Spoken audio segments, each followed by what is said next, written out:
Hey guys, I am in our pond today and I'm doing some cleanup work on the giant water lily, Victoria cruziana. So today's video is not going to be very long, but I just wanted to share this really cool water lily with you guys. So let's get into it.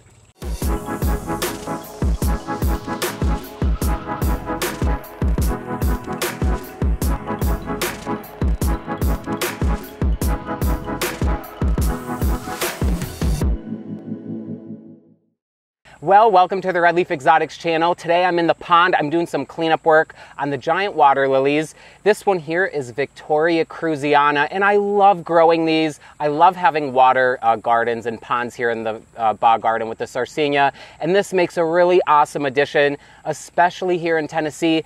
These come from South America, Argentina, Paraguay, Bolivia, and they grow in really hot conditions. They're a lowland tropical. They love when the pond is really hot. And they just get huge leaves. These are actually really small. It's kind of late in the season now. These were putting on some pretty big leaves, but now we've had some rainy weather. It's been a little gray, and I could tell that it's affecting the plant. Just those gray mornings, even for an hour or two, even if the rest of the day is sunny, this plant seems to really slow down in its growth. It does love a lot of light and a lot of heat. You could see this one plant here is blooming.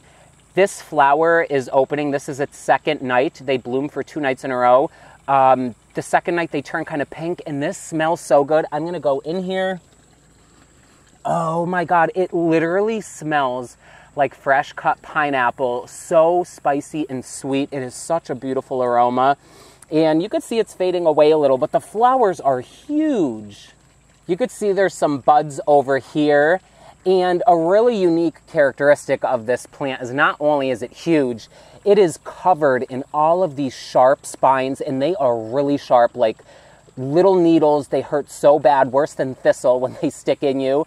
And they cover the entire stem, even the underside of the leaf, which we'll look at in a minute. But in its native habitat, even here in the pond, those spikes really protect this plant from the koi fish that might want to nibble at it or bite it. They'll get a mouthful of spikes. So these do really good in the pond with fish even. I want to show you guys the underneath of the leaf. Look at how cool this is. It's just, again, loaded with spines. You could see all of these channels within the leaf veins that hold air in them, and this is what keeps the pads floating on top of the water. But this is just so sharp, these spines. And I love the deep purple color. This plant is so wicked looking. I'm gonna put that down on the water. And in really good conditions and fertilized properly, these leaves can get up to 4 or 5 feet across. They can get huge.